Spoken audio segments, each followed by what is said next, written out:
అందరి భయం ఒకటే, ఐవీఎఫ్లో ఎంబ్రియో ట్రాన్స్ఫర్ చేసిన తర్వాత ఆ ఎంబ్రియో ఏమవుతుంది, అదేమైనా వాస్తవానికి నిజంగా జారిపోతుందా, ఆర్ ఎంత సెక్యూర్డ్గా గర్భసంచిలో ఉండిపోతుంది.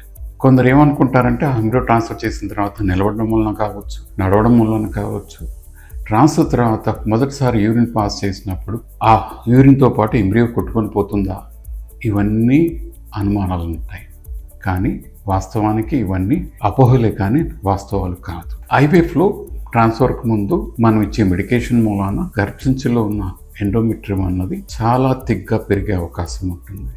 ఇలా పెరిగినప్పుడు ఆ థిక్నెస్ మూలాన గర్భసంచిలో అన్నది క్యావిటీ అన్నది ఉండే అవకాశం ఉండదు.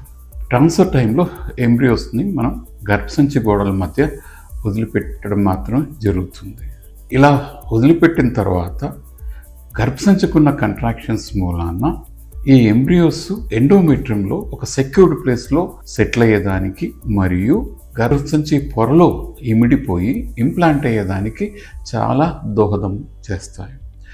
ఇలాంటి సిచ్యువేషన్స్ ఉండడం మూలాన గర్భసంచిలో మనం ట్రాన్స్ఫర్ చేసిన ఏ ఎంబ్రియో అయినా కిందికి జారిపోయే అవకాశాలు ఉండవు. అందరూ అనుకున్నట్టు అది సాధ్యం కాదు. మరి కొన్ని సందర్భాలలో ఎంబ్రియో ట్రాన్స్ఫర్ అయిన తర్వాత కొన్నిసార్లు ఏదైనా స్లైట్గా స్పాటింగ్ అయ్యే అవకాశాలు ఉంటాయి. ఇలా స్పాటింగ్ అయినప్పుడు కూడా ఎంబ్రియో ఏదో లీక్ అయిపోయిందని భావిస్తుంటారు. బట్ వాస్తవానికి అది నిజం కాదండి. ఈ స్పాటింగ్ అనేది కొన్నిసార్లు ప్రొసీజరల్ హ్యాండ్లింగ్ మూలాన అయి ఉండొచ్చు తప్ప it's not spotting is related to leakage of embryos.